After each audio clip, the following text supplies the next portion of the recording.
Ya regresamos con más aquí en Imagen Empresarial y me da mucho gusto que está esta mañana aquí en el estudio Luis Niño de Rivera, el presidente de la Asociación de Bancos de México. Luis, bienvenido, gracias por estar aquí. Rodrigo, es un enorme placer estar contigo, gracias. Y te lo decía ahorita fuera del aire, pero enhorabuena por el formato que vimos ayer, este formato al estilo TED Talks. La verdad es que se agradece mucho la innovación. Tantos años, yo, digamos, pues llevo por lo menos más de 10 convenciones bancarias y tengo compañeros que llevan décadas, 3 décadas, etcétera. Y esta innovación pues habla de los nuevos tiempos y del liderazgo que tienes en la ABM.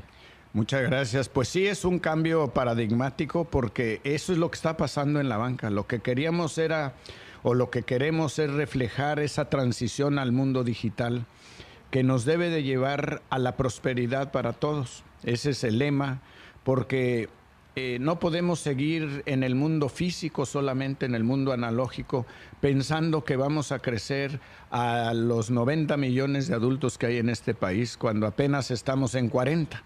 Y la obligación de la banca es llevar servicios bancarios a todo el mundo y solo la tecnología nos los va a permitir. Y este nuevo formato es un entorno disruptivo, a veces cuesta trabajo entenderlo, aceptarlo, pero ya que lo ves y lo vives, creo que la reacción ha sido muy favorable y se relajó el ambiente, hubo un diálogo un poquito más amigable, menos rígido, menos protocolario como tendemos a hacer normalmente, ¿no? Sí, así es. Oye, Luis, ayer citabas a Mario Benedetti y decías, cuando ya teníamos todas las respuestas, nos cambiaron todas las preguntas. Hoy, ¿cuál es? Porque obviamente estamos viviendo la coyuntura del COVID-19, etcétera. ¿Cuál es la pregunta de la banca? Ahora que nos cambiaron todas las respuestas. Sí, mira, Mario Benedetti decía eso cuando creíamos que teníamos todas las respuestas, de pronto cambiaron todas las preguntas. Exacto. Todas las preguntas son hoy, ¿cómo hacemos para que este mundo digital nos lleve a la prosperidad que todos estamos buscando, que nos haga un país de primer mundo, que nos permita que la transformación que vemos en el mundo urbano también llegue a las comunidades remotas para que todos los mexicanos nos beneficiemos? Esa es la gran pregunta, ¿no? Tenemos los servicios, tenemos la infraestructura humana, física, tecnológica. Sabemos, porque hemos trabajado en esto ya mucho tiempo, ahora lo tenemos que hacer llegar a todo mundo. Y ese es el reto que tenemos que cumplir, es nuestra obligación. Por otro lado, frente a la coyuntura que estamos viviendo, que es muy complicada, son momentos turbulentos, y eso también nos obliga a ser muy puntuales en las acciones que debemos de tomar para podernos preparar para una situación económica difícil, de salud difícil, de mercados internacionales inciertos, complejos, agudos. La banca, su trabajo permanente en todos los momentos es la administración de riesgos. Exacto, sí. Manejamos riesgo de crédito, riesgo operacional, de mercados, de liquidez, legal, reputacional, todo el tiempo. Ahora, usando la experiencia que hemos recogido a lo largo de muchas décadas, tenemos que anticiparnos, trabajar de la mano con los clientes, con los reguladores bancarios y en cada una de las instituciones, caso por caso. Esto no es una medida que arregle todo al mismo tiempo. Tenemos que ir con cada cliente, persona física o moral, ver su situación y aplicar las medidas que más convengan para que pueda salir adelante. Y algo importante, bueno, dos cosas. Uno, que la crisis que decía Donald Trump, no es una crisis financiera, no se convierte en una. Y ahí, por supuesto, el papel de la banca es fundamental. Y sobre todo que la banca en la evaluación de riesgos establecen escenarios, ¿no? Ahí están los famosos exámenes de estrés, que son clave, digamos, parte de justamente entender los riesgos.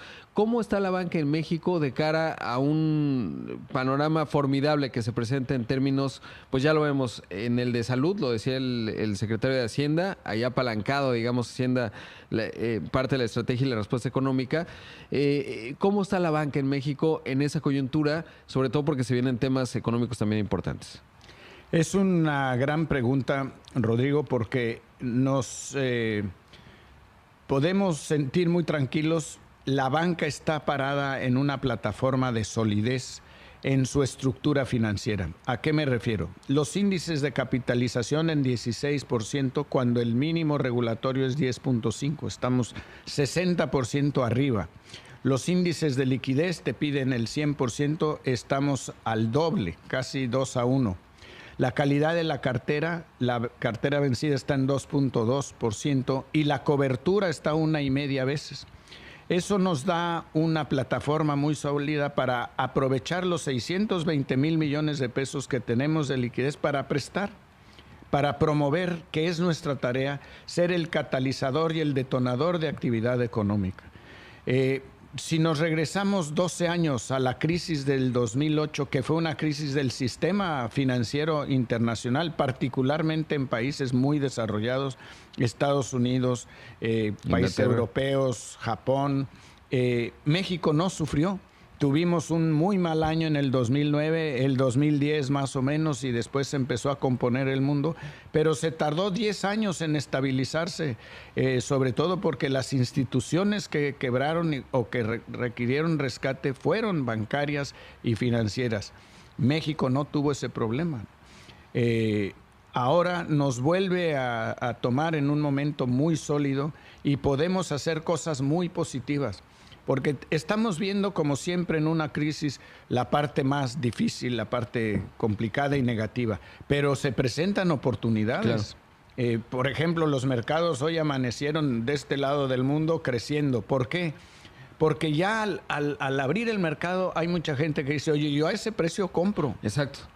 Porque hay oportunidad, ¿no? Y donde hay liquidez, ahora que mencionabas lo que tiene la banca para invertir, pues se convierte en una oportunidad muy interesante por los rendimientos que puedes tener y por la coyuntura. Y ahí, digamos, en términos de esos montos que se pueden invertir, pues requieren ciertas garantías.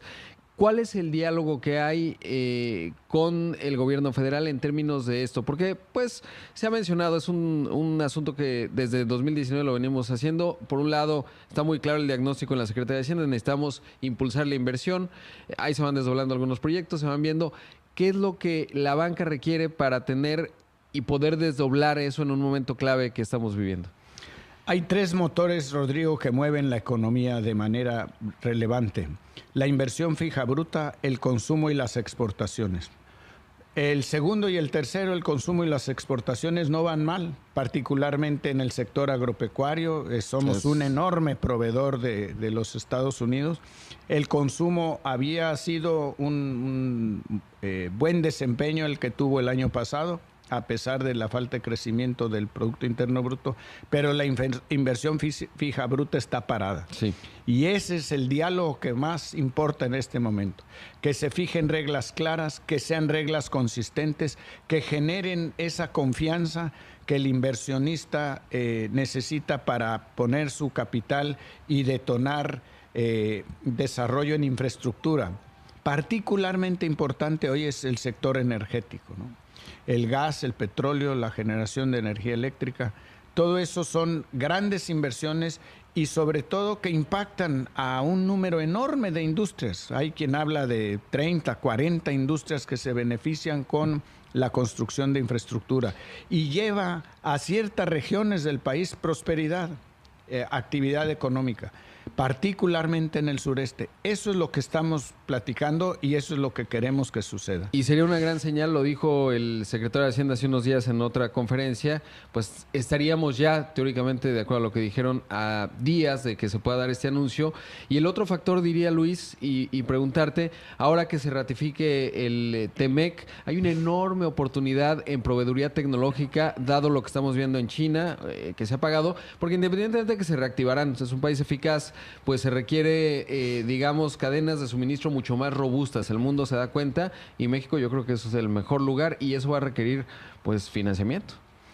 Rodrigo, si algo hemos aprendido en estos últimos 40 años de la crisis del 76 a la de ahora, es que en estos momentos difíciles se presentan muchas oportunidades y quien las identifique y las aproveche siempre tendrá un beneficio. ¿A qué me refiero? Si China tiene sus fábricas y sus puertos cerrados, México puede suplir esos productos que no van a llegar a Estados Unidos y a Canadá. El TEMEC es un gran avance, está por ratificarse y lo echaremos a andar pronto.